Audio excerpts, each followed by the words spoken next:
the Council of Strategic Affairs monthly Distinguished Lecture program. My name is Dr. Adityanjee, and I am the President of Council for Strategic Affairs.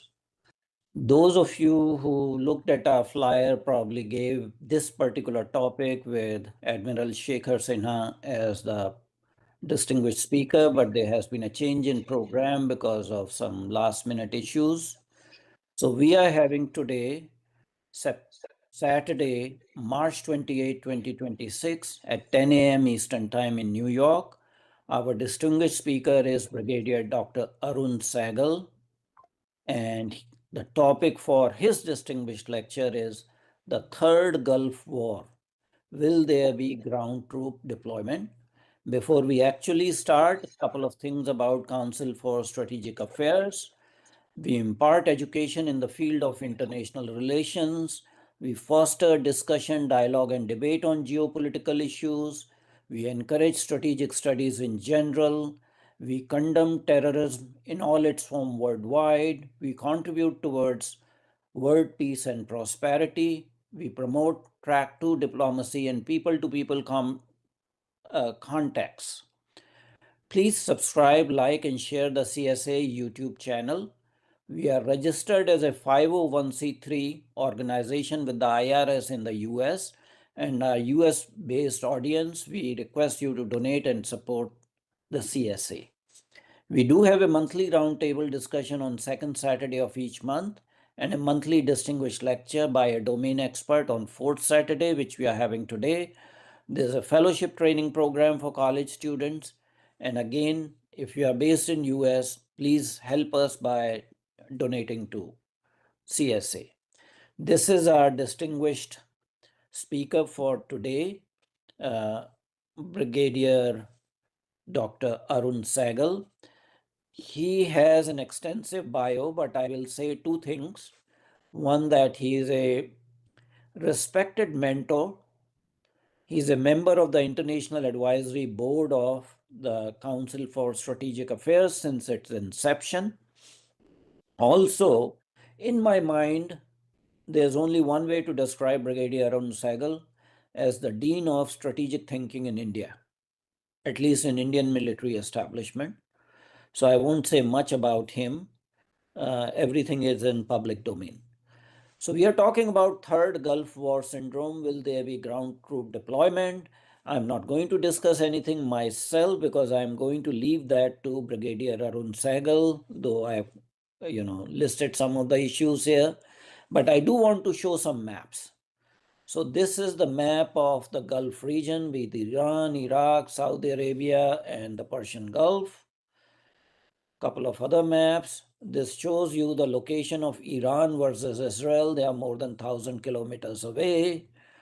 And this is actually a graphic that came in today's Times of India about Operation Epic Fury, about the places there were all strikes done. And of course, again, the Kharg Island, and then Strait of Hormuz, which somebody called today Strait of Trump.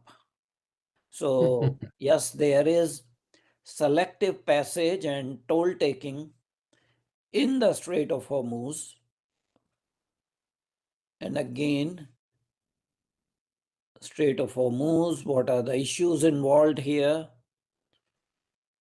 And this is a graphic actually. Very recently, the permanent solution to the choke point here is actually digging a canal from Al Fujairah to Sharjah, which can be done just like Suez Canal or Panama Canal. So you eliminate that choke point. And again, this shows you the relationship of Kharg Island to Iranian landmass, that it is very contiguous and it's deep in the Persian Gulf. So if you try to occupy it by ground troops, you have to traverse through entirety of this Persian Gulf. Some housekeeping rules. Please mute yourself to avoid noise interference. Please change your cell phone to vibration mode. Please do not interrupt our distinguished speaker. There will be Q&A at the end of the presentation. Only those who identify themselves will be allowed to pose questions. All the questions are moderated through the chat room, so please send your questions to the chat room. Don't write lengthy comments, just very precise questions for Brigadier Sahgal. The event is also being live streamed on our YouTube channel, and it's being recorded, so it'll be available later on within next 24 hours. Please subscribe, share, and like our CSA YouTube channel. Again, a request, we are registered as a 501c3 non-profit organization with the Internal Revenue Service. Those of you who are based in US, kindly help us by financially supporting, that is tax deductible.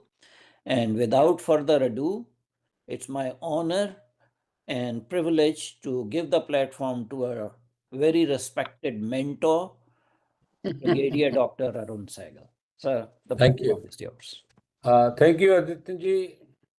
So many good words. I don't think whether I deserve them or not, but let me try and come up to expectations today.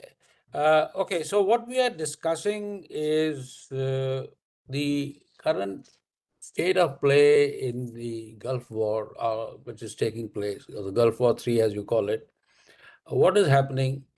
And the core issue which you want me to address is, will there be boots on the ground or not? So I have divided my presentation in 4 parts. In first part, I just talk about the basic issue of state of play. What are the each aims? How far have they been achieved? In the second part, I will talk about where does the conflict go from here, and I will look at the escalation strategies of the both sides and the strategic options that can emerge as a consequences of these. Then I talk about perception of strategic miscalculations. I mean, that's one of the issues that's up in the air at this point in time is of multiple statements being made, multiple uh, claims being made, and there is particularly I see when I read the American press and I see the American political commentators as well as some leaderships, there is a degree of frustration that's coming in. So I want to address that part as to say, what are the perceptions of strategic miscalculation, and then my last part will be thought about military operations. How are they going to take place? I mean, that's what Adityanjee wants me to address. Fundamentally, as we are looking at the 30th day of the war, we are looking at a war in a classic stalemate kind of a scenario. The phase one of what is called the interdiction degradation operation are over. By and large number of attacks have been undertaken by the coalition forces.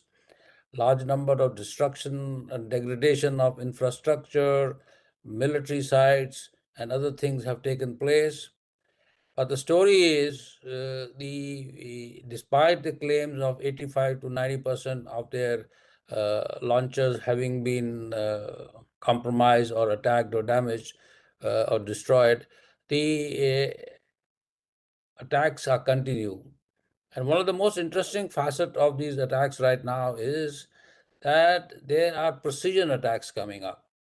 And these precision attacks are coming up because of a very interesting arrangement which the Iranians have done, which is not being often talked about. And that arrangement basically is the interlinking of the navigation systems with the Baidu, which is available to them, ISR capabilities, whose locks have been opened up, and they are using military grade Baidu. This is something which people are not conscious about. The second issue is the Iranians have escalated the war not vertically but horizontally. They have brought in the Arab states. So their conception is very simple, that if you are supporting the Americans from their territory, you are as much complicit as anybody else in these operations. So what has happened as a result is, today we have a situation which the Pentagon will not admit, but they agree in the private and the other, and what we see on the Twitter and other places is the fact is that the United States cannot fly an F-35 from the Middle East. They have to either fly it from Abraham Lincoln, or at best stage it through the Israeli airspace. Despite the fact that all the Arab states have got a relationship with them, they have got fighter bases with them, the American fighters are located there, but the fact of the matter is that they are not permitting American forces to take off and attack Iran from their soil. So, exceptionally speaking, the Iranians, the Gulf states have not joined the war. That's an important point. So as we speak today, the war is being fought by the coalition forces. And if you notice, the large number of strikes on the infrastructure and other important targets inside Iran are being undertaken by the Israelis. Please look at there are websites which have got a data on a daily basis, on a minute by minute basis, in fact, and you will see there are some of the flights which are coming into from the American flights which are coming in, they are all, particularly the one which used the GBU 35 weapons, deep penetrating weapon systems, etc. They are flying in from outside the area, refueling and then attacking. The important part of that issue is that the time over target is getting reduced. Okay, so that's one issue. So at the end of the day, what we are seeing is that both sides are locked into conflict, and there is no way that the military operations have produced any tangible results for either side. Either side. So there is a degree of frustration as we are closing the 28th of March in the American establishment that they have not been able to gain the strategic advantage. No doubt, there should be no doubt in anybody's mind that they have the operational advantage. They have destroyed a large number of important assets of Iran. But the fact of the matter is that the core objective of the American attack on this thing is to degrade the and bring about a regime change in Iran, which will be more amenable to the Arab states and to the region, and which will be able to control its proxies, etc., has not taken place. So now this is the second issue is that a lot of statements are being made, a lot of time windows have been given, a lot of time saying that, look, we will delay operations by 6 days, now 10 days, etc., etc. But the fact of the matter is that there is no end in sight. The attacks are carrying on. And if you see the nature of the attacks, they are shifting now. Isfahan is being attacked, the coastal areas are being attacked, the military grids are being attacked, and the frustration might lead to attack on the power grids. But again, you have to also understand one logic is that Iran has an integrated power grid, A. B. Iran has got too much of power. It's very not easy to, it's like somebody said that I will take out the Indian power grid. You can't do it. You can't do it. So the simple reason is that the whole idea basically is a frustration angle which is coming into play. Now, I will come to my second part. It is the escalation control versus escalation dominance. The fundamental point to here is ability to control escalations is more decisive than dominating the opponent. So escalation control is more important than escalation dominance. Because a calibrated response is about strategic flexibility, more options and more flexible strategy. Therefore, victory does not necessarily go to the strongest, but the one who has been able to strategically applied the advantage that he's gaining. And now I come down to how the Americans and the coalition as well as the Iranians are looking at this angle. United States is looking for linear escalation. That depending on air power for degradation, decapitation, economic military infrastructure being destroyed. The whole idea being that if we decapitate the current leadership, it will bring about, based on the idea, there were large scale riots and this thing in Iran, that it will bring about a change. But what has happened is even greater number, even more hardliners are coming into the place. The second issue is Americans are reacting, including the Israelis, are reacting to the strategy being applied by the Iranians. There is no clarity of their objectives in how do you do what was called the escalation control. Is simply not there in their thinking. Whereas the Iranians, on the other hand, have employed selective and calibrated strategy.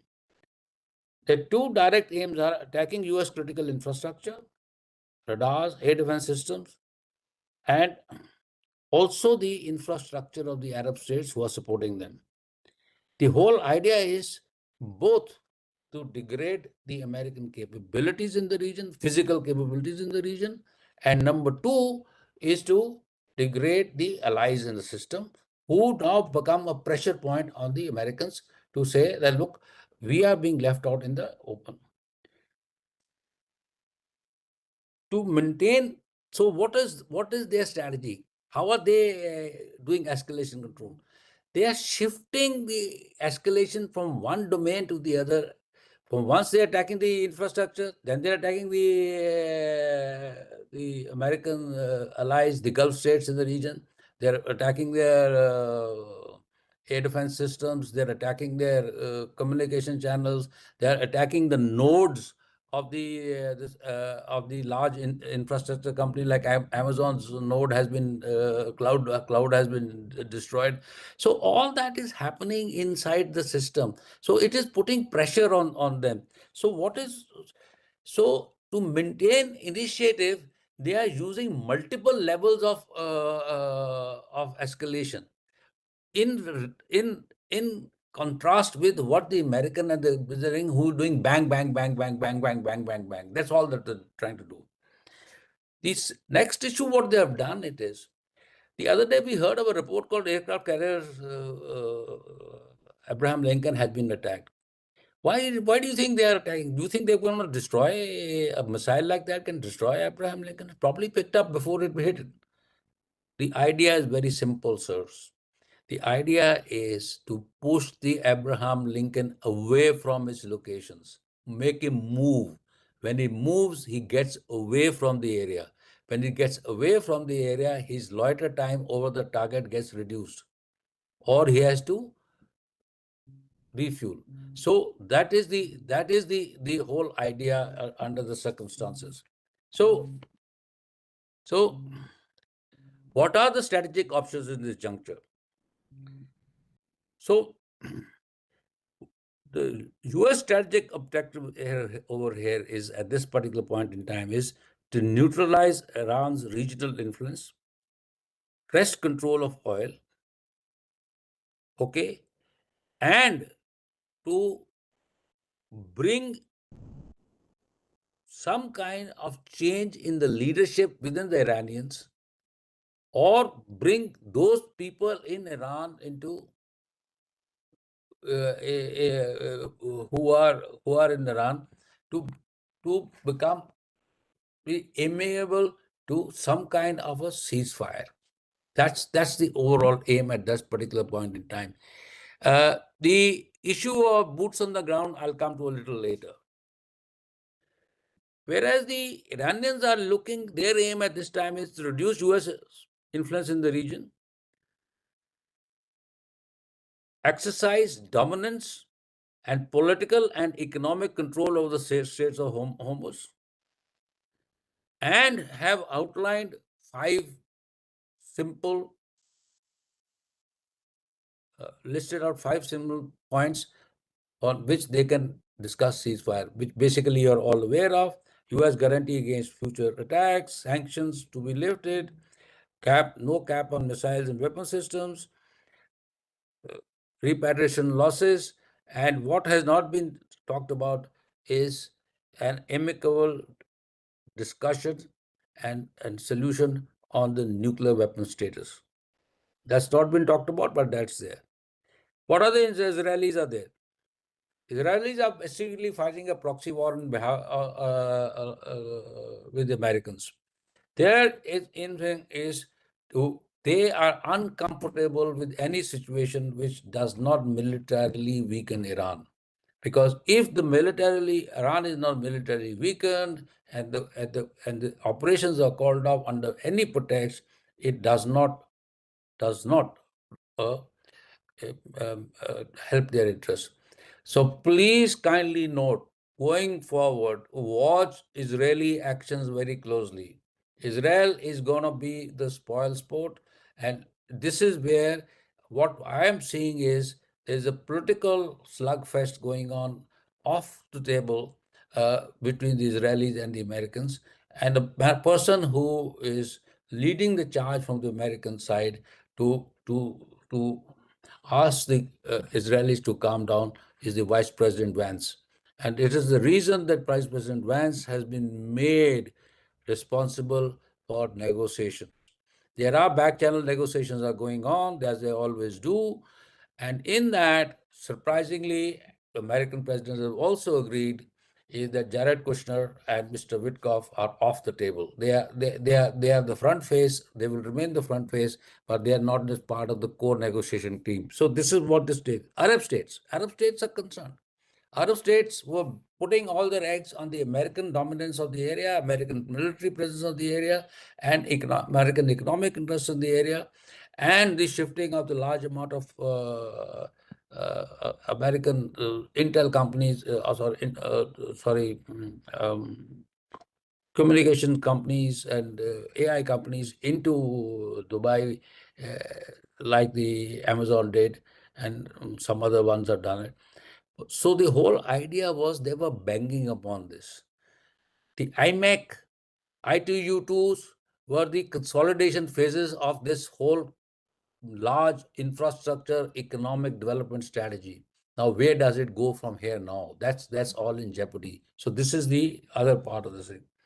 And the last part is the global energy flows. What happens to them? World is worried. There is no cash. The rates are going up.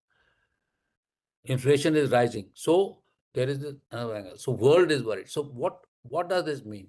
Americans have a strategy which is not very clear. Israelis are clear that they can't leave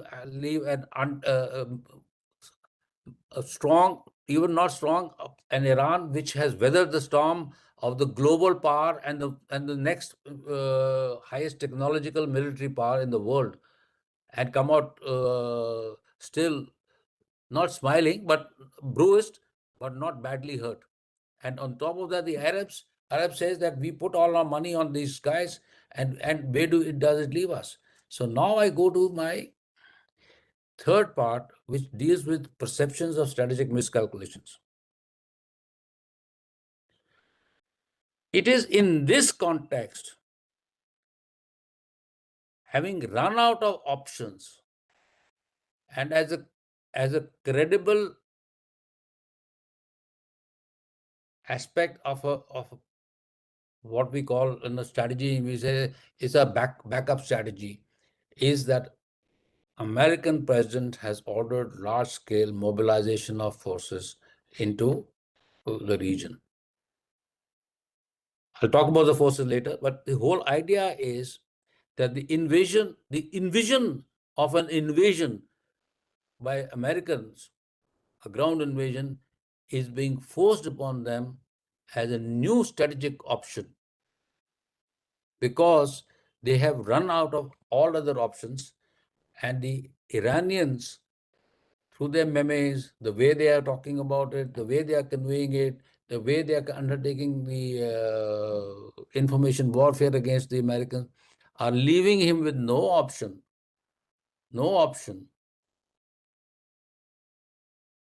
to get any amicable ceasefire.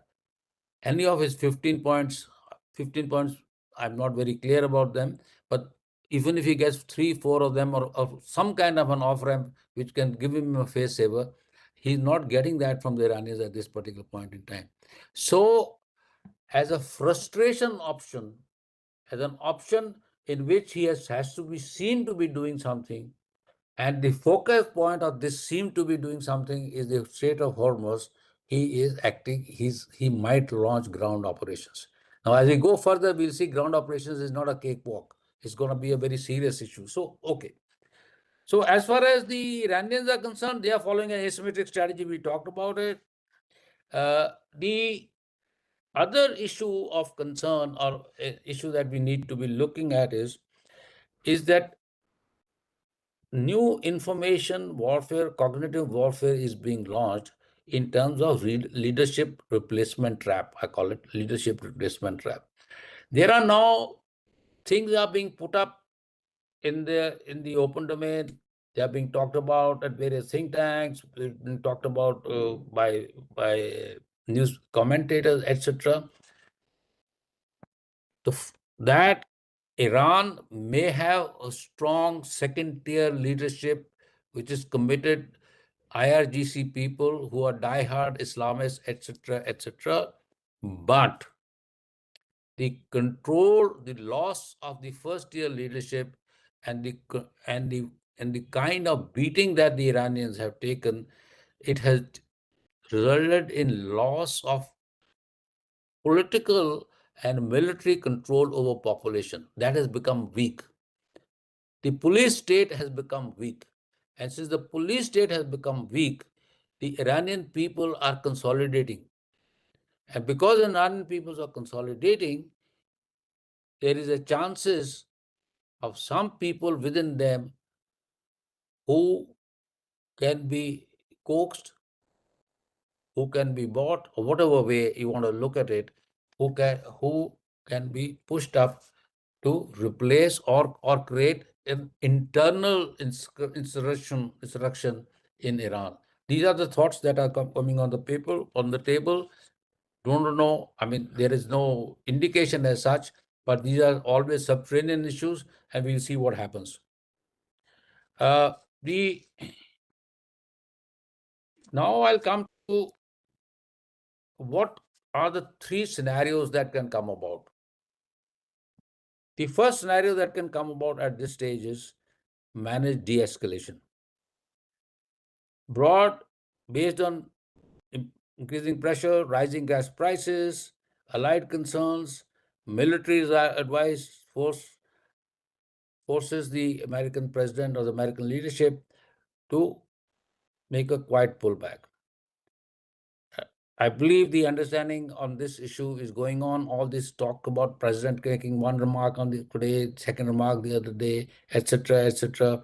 Please be assured that whenever people talk about having been part of these kind of negotiations for the last 15 years with our Western neighbor, I can tell you these issues are not serious and yet serious, because they are providing the framework of some kind of agreement, or some kind of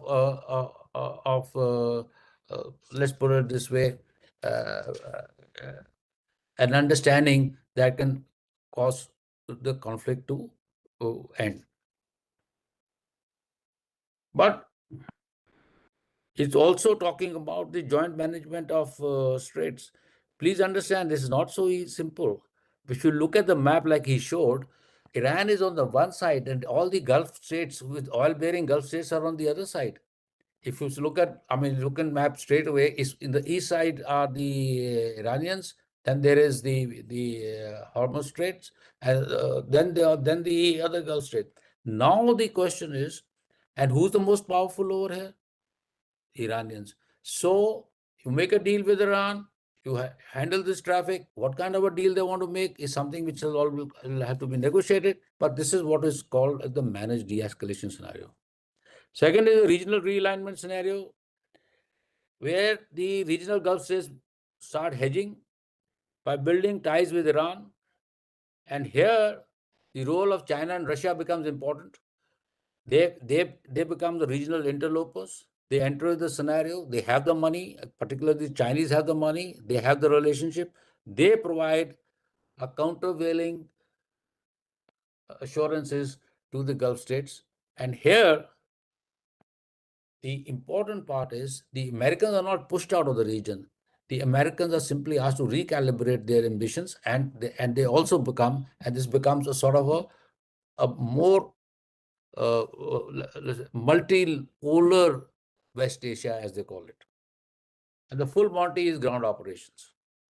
Now, the reason why the ground operations is on the cards is primarily because the intransigence of the Iranians in not accepting any of the terms of the ceasefire, the intransigence of the Iranians in pushing forward the terms which Americans cannot easily accept, and no immediate via media.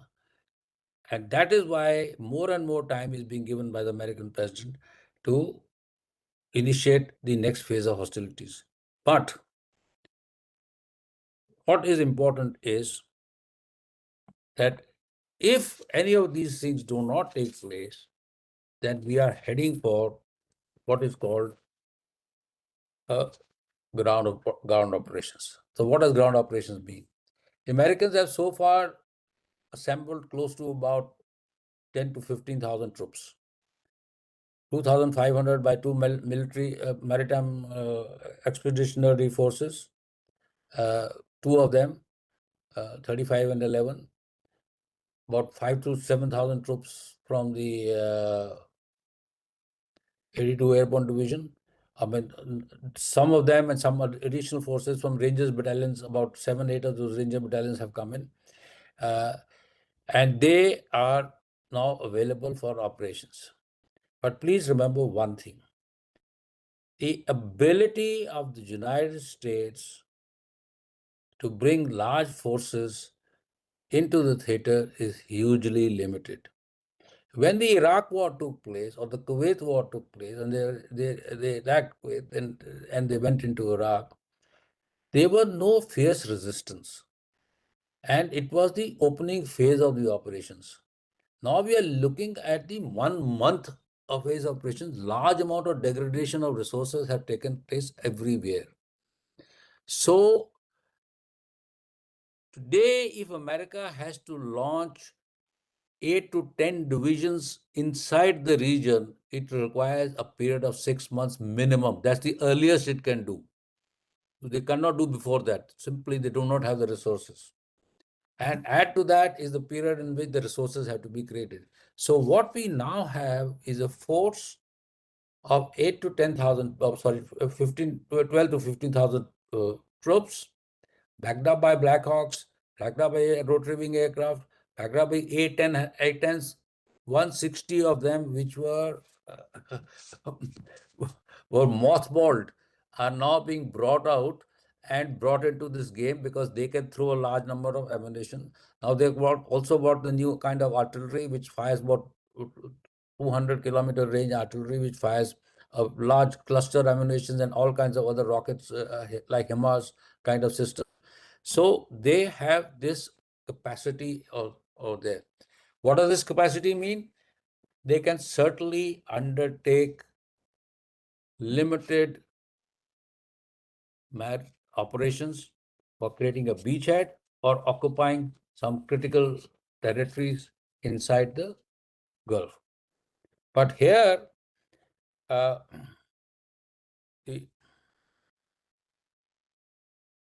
two things are going to be very important. One is the air cover. And this air cover will require not only to support the forces, but they require a combat air patrol available nearly 24/7 to them. Is that possible? Under the circumstances, that's going to be a very difficult call, but Americans probably can manage up to about for first 3, 4 days, 5 days, etc. So this brings me to the the terrain in which they have to operate. So as was mentioned by Adityanjee, the region features mix of cliffs and high grounds, overlooking channels, and narrow water strips. Terrain around the Bandarabas and parts of the strait is vertical cliffs with mountain extensions going up to the Zaragoza range, which you could see on the map if you looked at it carefully, and providing a defensive vantage points. Added to that, they have over a period of time made a huge amount of underground tunnels from which they can launch what is called the cruise missiles, from which they can launch even the drones. And also, they have done everything under the sun to create a capability of launching mines at short notice. Another issue of importance is that the channels are narrow. If you notice, 2 days map, a map had come based on which there were two channels. One is about 12 to 15 miles channel, and another was a 4 mile channel. IRGC has now ordered every ship to go through the channel, which is 4 miles channel. They have to transit that channel, primarily because that channel is contained by the Iranian territory on one side and the islands in the center. And so that the management of this route becomes that much easier, and that's where the toll gates and all these things have been placed. So what can be expected? What we can expect from this is basically is that amphibious operations, firstly, there will be an air assault, which will take over the desired islands, whichever one they want. I'm not going to go into details about whether they got to go to Kharga Island or this island, etc., etc. Those are tactical matters which they will decide on which one they want to do. B, then they will also launch an amphibious assault to consolidate themselves. C, they will take over one of those two small islands and start controlling the channel. So what will happen at the end of the day is that there is a small bridgehead on the Iranian mainland, which is contested, and then this little island in the middle which is controlled by the special forces and supported by air and 8 ton helicopters, right, 8 ton aircraft right through with boundary, and all along the area there will be massive airstrikes taking place. Now the issue basically is is that let's take this succeeds over for 5 minutes. That succeed, they will get some success. It's not any attacker does get success. But there in an attack there are two things. One is capturing the ground, and second is holding the ground. The holding becomes difficult as other person starts mobilizing his resources and reserves and starts coming into you, and that's going to be an interesting area. So the issue that's going to be a bothersome is that it's going to be a massive fight, a massive what is called kinetic force is going to be utilized. And one of the issues that the Iranians can do is to start attacking the oil tankers in the region. So what do?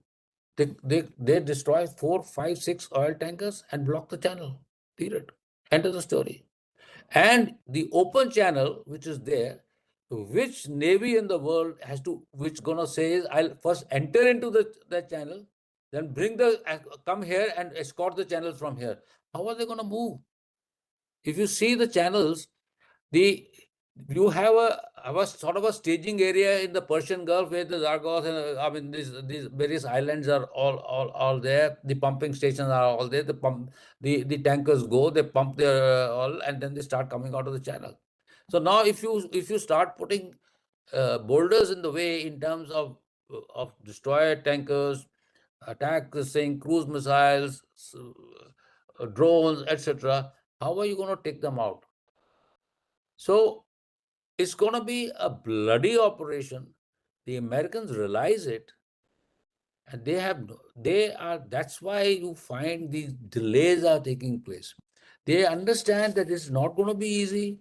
It's gonna have a large amount of casualties, large amount of damage.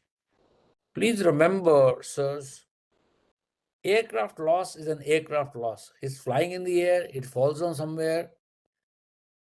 It's bad, it's terrible, but it does not hit the imagination of the people. But when you have body bags coming in large numbers, people dying, the uh, the media showing every day the kind of assaults that are taking place, the kind of casualties that are taking place, the kind of destruction that is going on, and then the cry of the tanking the companies who own these tankers, and the insurance people stopping all kinds of insurance. You have a scenario which can get so bloody, so uncontrollable, that it's going to be a very, very difficult situation. So the issue under the circumstances is the Americans have, if they launch ground operations, they have to show victory. If they have to show victory, they will put in more and more troops, and the war is going to get bloodier and bloodier. That's a big, big problem. And if they cannot show at the end of this, if they cannot show any credible victory, then that is a tremendous loss of face and akin to Vietnam, not Afghanistan, but akin to Vietnam. So, this is the dilemma which faces the American leadership. The preparations are made, to answer your question, sir, at the end, is the preparations are being made for ground operations. The elements to fight that kind of operations are being put in place. The options are being considered, but the final call will be dictated by the political leadership and how they look at the costs. And here my worry is this: the American political leadership is slightly more sanguine than the American military leadership, particularly their Secretary of War, who is a gung ho guy and who says, I have suddenly got the stick and I've got a very stallion and I'm going to move, hurrah ho kind of a scenario is going to be praised. The final question that I think the American establishment will be asking itself is, if and when the war ends, on the terms of war ends, or this, did we weaken Iran or provided Iran a new strategic heft? That's a big question that they have to ask. Can we carry out calibrated escalation of the and continue to escalate the ground offensive, or accept at some stage the strategic failures? Here again, the history is not very supportive. The 150 miles long Normandy landings were done over a 6 years preparation or 3 years preparation. Large forces were collected and launched. And yet, when the landing did place, there were places they just about managed to do it because the Germans laid late. Here, you are launching operations against a country who's ready, who's prepared, etc. You have softened them, no doubt, as indeed where everybody else has softened them, were done even in the Normandy landing. But please remember what happened in Incheon. Incheon was a luck, pure luck. Amphibious operations are very complex, very difficult to obtain, and there is a large amount of distinct chances that things may not go as planned. So I'll stop here and open ourselves up to questioning by your erudite audience. Thank you very much indeed, Brigadier Sahgal. You have made this issue very, very educational as well as, illustrative as to what are the options here. I have a couple of comments. Yes, sir. Besides the 10 to 15,000 commandos from both 82nd Airborne Division as well as from the USS Tripoli that are coming to the region, United States actually already had around 40,000 soldiers spread around various bases in what they call Middle East and what I call as West Asia in different countries. Most of the, hard batteries and Patriot batteries have been destroyed around 7 different countries. And these bases had to be evacuated, and the soldiers are now living in civilian areas in hotels and such establishments. So they do have some additional troops that are already there, and these are just the insurgent forces that will be coming. That is one comment.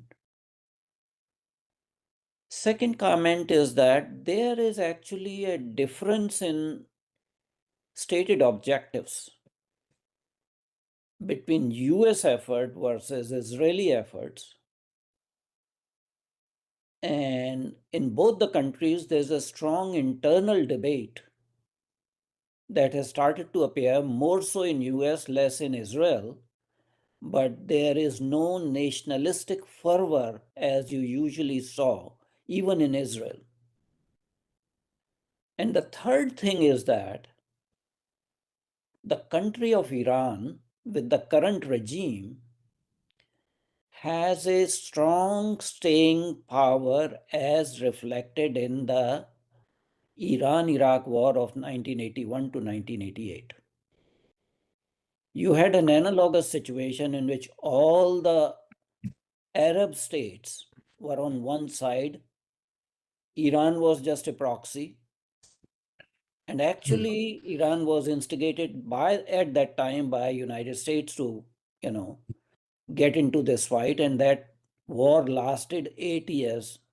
And at that time, Islamic regime was basically in its infancy.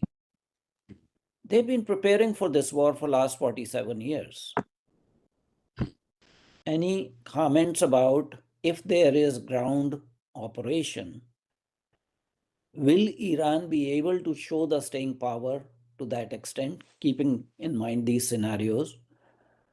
And mind you, in Israel, the elections are due in October. Okay, so the first question is when you have, I know I'm aware that 40 odd thousand troops are there. Those are what we call garrison troops.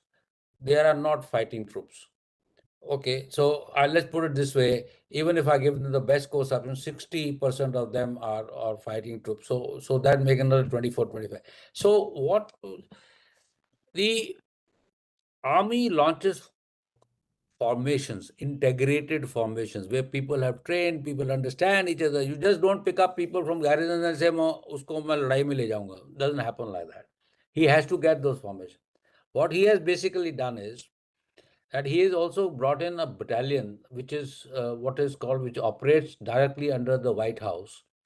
And that I suspect is a force which is going to be used to decapitate nuclear uranium, the 60% processed uranium. They are going to go for it. They're going to go for it in any case, and they're also going to go for other places where they feel that they have their strengths. But again, I said, I'm not saying whether they'll succeed or not succeed. Given the kind of preparations and given the kind of the enemy which yourself in your last comment that they have been preparing for this, the chances of success are very limited. Now, this is what worries me the most. So what worries me the most, and I had not purposely said in my remarks, I knew this question will come. So I am worried about what I call a Hiroshima option. The Hiroshima option will not come in terms of a 20 kT device or a thing like that. It might come in a 5 kT or a 6 kT or a 7 kT device. Okay, and non-strategic nuclear weapons can be used by the US to support themselves, and thereafter, one best way to hold Iranians to ransom is to say that, okay, I've used a tactical nuclear weapon in concert with this. If you push me hard, I will use more nuclear weapons. Please remember, all the rule-based order which rules the world, all the treaties which rule the world do not apply to United States when the United States its own chips are down. Please remember that, and that's the truth in life, and that is the truth for should be there for every government on this earth. So United States, if push comes to shove, and I'm saying it in your channel, is that could use tactical nukes in a calibrated fashion to tell a critical message that look, if you do not stop and you do not come to the negotiation table, we would use larger element. We have the capacity to use them, and you are aware of that. So that's one issue which we world needs to take note of. Everybody needs to take note of, and I'm sure Iranians are smart enough. I know I have interacted with them in my days in think tanks. They would have thought about it, and so therefore my second problem with this whole issue is that they Iranians, seeing this kind of a situation, might themselves be at this point in time working on creating 5 or 7 or the 10 or loose nukes with whatever capabilities of enrichment. They might not go to 90% enrichment, they might go to 80% enrichment, etc., etc. And they have seen the kind of rocket forces that they have. They have a delivery systems all right. So, so we are entering an arena where the all bets are going maybe off, and where the escalation is going to get out of control, and that's my problem, and that's the point I want to highlight based on your remarks. Actually, there was a question by Dr. Vijay Nilekani about the same issue, and you did address vis-a-vis United States. But as far as Israel is concerned, they have dubbed it as Samson option. I know, I'm aware of it. Yeah, so the likelihood is that Israel might use it earlier than United States because it's an existential issue for Israel, not for United States.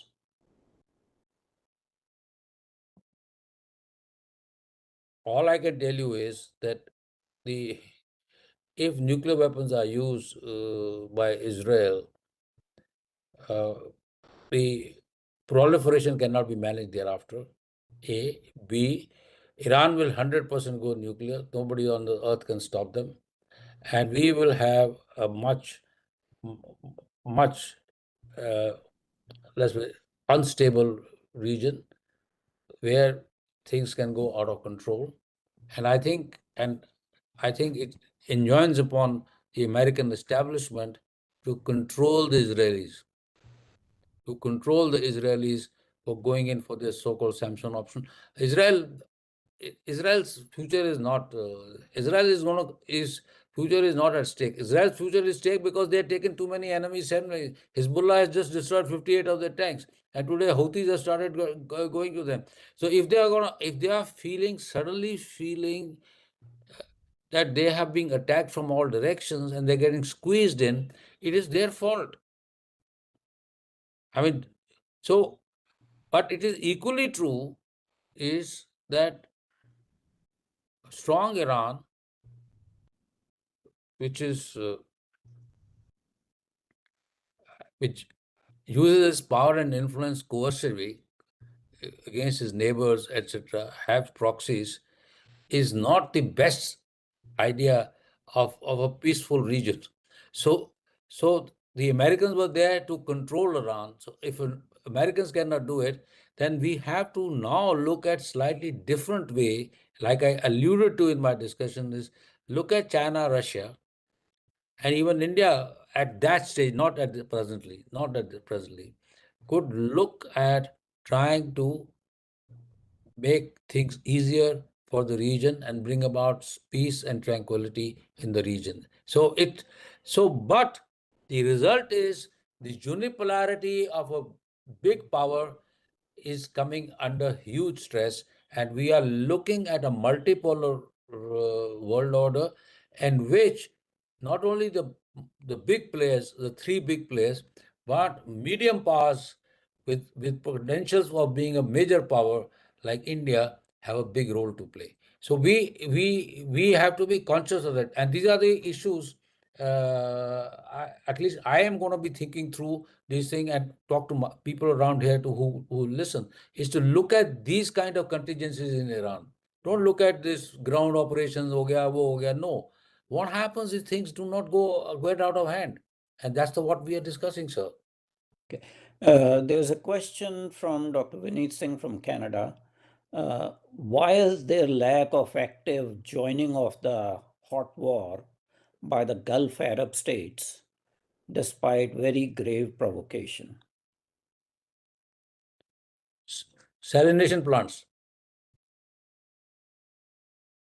Desalination plants. desalination plants. That's it. Okay. They do not have the capacity. Please understand, sirs. Iran has got mountains, snow, peaks, rivers, everything. Those guys have only got sand. And they have created this wonderful world over there with big buildings, everything, lovely places from nowhere through their hard work and efforts. They do not want to lose that. For to them, war is of no consequence. All they want is a reasonable amount of peace, reasonable amount of settled life in which they can make money. They used to make a huge amount of money. I was in Bahrain in the middle of last month, and I saw what was happening over there. So they are okay. They are not interested. They are not. What they want was they were looking for America as military guarantees, security guarantees. That's a dilemma which the Americans have to answer. If they cannot give security guarantees to to the countries from where they have ruled and from where they have made tons and tons of money, what is the use? And for Iran, the thing is that even if some kind of an agreement comes in, and there is this thing, the agreement, the Iranian government, irrespective of who it is, have to also look at this whole region from a different perspective, in which it also learns to look as a stakeholder, not fighting external powers, but also trying to create a peace and stability within the region itself. I look at from that perspective. I don't want to have wars and wars and wars. They mean nothing. They only cause destruction. Okay. The last question is from Admiral Kulshrestha, and he's asking where that 450 kilogram of enriched uranium stored in Iran. Is stored in about 160, 70 kgs or 25 kgs caskets all over the place, sir. And sir, just for information, we written a very detailed piece, me and Dr. Vasudeva, on this issue. It's available on the net, and you can see. And we have also looked at it, the ability of the Iran to create a weapon, and how fast and how long will it take. It won't take them longer, 10 to 15 days, or maybe 20 days. That's it. And as we speak, and knowing any country which is being badgered this way, who on whose borders the finest global military is preparing for a launch, you think they will not prepare for contingencies? I leave it at that. Okay. Well, thank you very much indeed, Brigadier Arun Sehgal, for your very, very educational lecture on this particular issue. At this point in time, nobody wants the war to escalate, but wars erupt and they escalate. And sometimes they get into a quagmire. And this war also seems to be getting in that direction because a quagmire situation will have a very bad impact on the global economy and nations that are not directly involved in this particular war. So hopefully they are able to find a three-way face-saving formula that they Yes. can live with. Otherwise, they will be utter chaos at this point in time.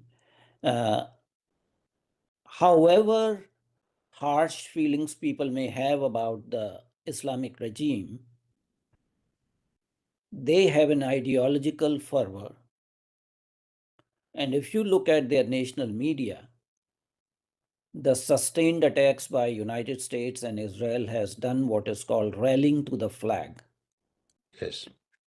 And I think that was the most stupid mistake, that you allow a country that was having internal dissension get unified around a very unpopular regime. And that's the folly of the attacking nations, that this was not the right moment to attack, but the war has to be contained. Thank you very much indeed, sir. Okay. Thank you, sir. Also, thanks to our audience members. There is an information load on the Gulf War. So there are not very many takers because 24/7 the TV channels are blaring about this, analysis are going. But sometimes you have to, instead of sound bites, have a detailed, thorough, and academic discussion. And lastly, my heartfelt thanks to Team CSA, Mr. Ripudaman Pachori and Mr. Rajiv Verma. These two individuals helped me organize these things from the back end and never come in the front.